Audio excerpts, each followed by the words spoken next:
Mastering homophones. Hone your English skills. Hello everyone. Welcome back to our channel. Today, we're diving deep into an interesting yet tricky aspect of the English language: homophones. Specifically, we're going to play around with replacing words with homophones. Homophones are words that sound alike but have different meanings and usually different spellings. Understanding and using homophones correctly can significantly enhance your English communication skills.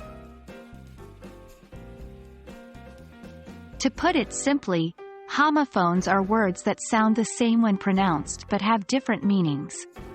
For instance, consider the words see and see. Although they sound the same, see is a verb relating to vision, while see is a noun referring to a large body of water. Mastering homophones is essential for both written and spoken English. While in spoken English, they may not pose a big problem due to the context, in written English, incorrect usage can change the meaning of a sentence entirely. It shows your command over the language and attention to detail, which is particularly important in formal or academic settings.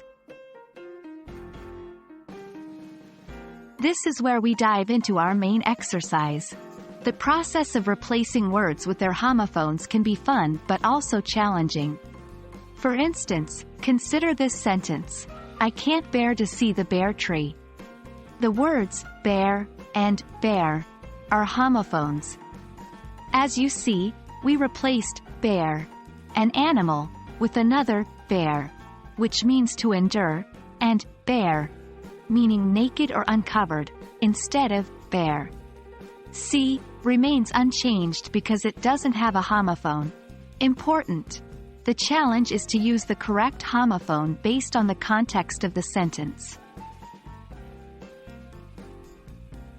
Let's practice together with some exercises. 1. Can you tell the difference between "they're going to their house over there"? 2. What about "I knew that new information would come in handy"?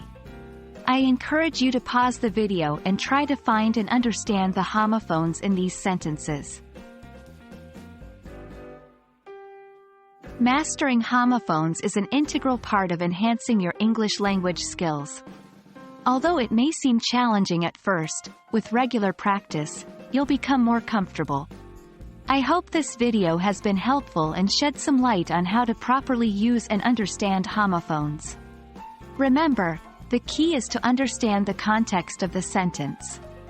Keep practicing, keep learning, and I'll see you in our next video where we'll explore more fascinating aspects of the English language. Thank you for watching.